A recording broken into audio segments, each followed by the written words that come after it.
দীর্ঘদিন ক্ষমতায় থাকাকালীন সরকারের পতনের পর সারা দেশে মানুষ বাক স্বাধীনতা পেয়েছে। বিভিন্নভাবে নানা মাধ্যমে তাদের দাবি সরকারের কাছে তুলে ধরছেন অবহেলা আর বঞ্চনার শিকার হওয়া মানুষেরা। কিন্তু যেসব মানুষের আত্মত্যাগের কারণে এই পরিস্থিতি তৈরি হয়েছে, তাদের দাবি দেওয়া কে পূরণ করবে? নিহতদের তো বটেই, যারা এখনও জীবনের সাথে প্রতিনিয়ত যুদ্ধ করে বেঁচে আছেন তাদের সুস্বাস্থ্য নিশ্চিত করা এবং তাদের কর্মসংস্থানের ব্যবস্থা করার দাবি কোটা আন্দোলনে আহতদের। হাসপাতালে কাতরানো এসব ব্যক্তিদের নিয়ে দেখুন কাউসার আহমেদের রিপোর্ট।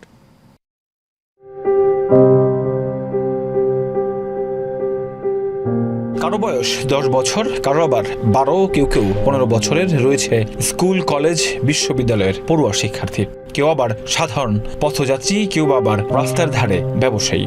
সবাই একই ঘটনায় আহত হয়ে কাতরাচ্ছেন হাসপাতালে। হয়তো তাদের এই ঘটনায় জীবন দিতে হয়নি, কিন্তু বেঁচে থেকেও প্রতিনিয়ত মরার সাথে যুদ্ধ করছেন এসব আহত ব্যক্তিরা। কারো কারো শঙ্কা আছে আজীবন প্রতিবন্ধী হয়ে বিছানায় শুয়ে থাকার। কেউ হয়তো বেঁচে ফিরবেন, কিন্তু অঙ্গহানি হয়ে। গুলিটা লাগছে তাই পা কেটে ফেলা লাগবো। আমার আম্মেরা কান্না করে দেয়, তারপর আমি রাজি হয়ে যাই যে পা যাবে জীবন নেছে। তারপর ওই দিনই আমার রাত 12টা বাজে আমার অপারেশন হয়। আপনাদের কাছে আমার একটাই দাবি সরকারের কাছে, আমার পা চলে গেছে, আমি যেন ভবিষ্যতে, আমার বয়সটা এখন মাত্র 15 বছর, আমার বয়স নেই, আমি যেন ভবিষ্যতে যেন আমি কিছু করে খেতে পারি, এরকমের কিছু একটা করে দেয় যেন তারা আমাকে। গুলি চালাচ্ছে, যাকে পাচ্ছে তাকে গুলি করছে। পরে আমরা দৌড় দিই, ওইখান থেকে 50-60 জনের পিছিয়ে আসি। ওই মাঝখান দিয়ে আমার পায়ে গুলি লাগে। গুলিটা লাগছে আমার এই জায়গা থেকে লেগে পাটি ভেঙে বের হয়ে গেছে। কোটা আন্দোলনে গিয়েছিলাম, পুলিশের গাড়ি ফোর্সফুলি ব্যাক নেয় আর কি, রিভার্স করতে যায় একদম ফুল স্পিডে।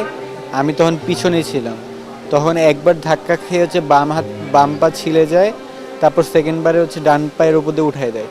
এতে আমার 5-6টি হাড় ভেঙে যায়। আন্দোলনে ছিলাম, হঠাৎ রাস্তায় সবাই মিছিল করতেছে, তারপর হঠাৎ পুলিশ গুলাগুলি ছড়ছে, তারপর হঠাৎ গুলি লাগছে আমার বুক দিয়ে বেরোয় হাতে লাগছে। তারপর আমাকে নিয়ে ঢাকা মেডিকেল আসা হয়েছে। এদের দাবি একটাই, এই আন্দোলনের ফলে দেশ স্বাধীন হয়েছে, দেশের মানুষ তাদের দাবি দেওয়া সরকারের কাছে পেশ করতে পারছে।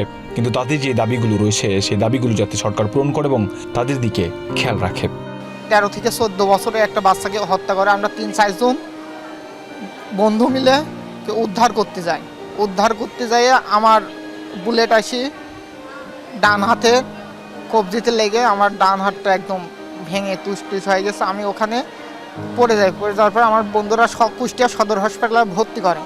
আমরা গভর্নমেন্টের কাছে আমরা সহযোগিতা চাই। আহত সব মানুষরা যাতে ঘুরে দাঁড়াতে পারে, সে ব্যাপারে সরকারের হস্তক্ষেপ কামনা করেন আহতদের স্বজনরা। যত মার কোল খালি করছে, পঙ্গু বানাইছে, আমি তাদের ন্যায্য বিচার চাই। আর আমার ছেলের ভবিষ্যতের জন্য ওর লাইফটা জানি ভালো কাটতে পারে, এরকম সরকারের কাছে আমি কিছু সাহায্য চাই, এটাই। হাসপাতাল কর্তৃপক্ষ বলছে তাদের সুস্থ করতে সব ধরনের ব্যবস্থা নিয়েছেন তারা, কিন্তু অনেকেই আজীবন প্রতিবন্ধিতার ঝুঁকিতে রয়েছে বলে জানান তারা। 142 জনের ভিতরে মোস্ট অফ দি পেশেন্টস আর open fracture, soft tissue injury আছে, আমরা বলি মাংস চামড়া থেতলে গেছে, তারাই মোটামুটি ভর্তি আছে। এখন আমরা এই মাংস চামড়ার এইটার চিকিৎসাটা কমপ্লিট না হলে হাড়ের চিকিৎসাটা করতে পারছি না।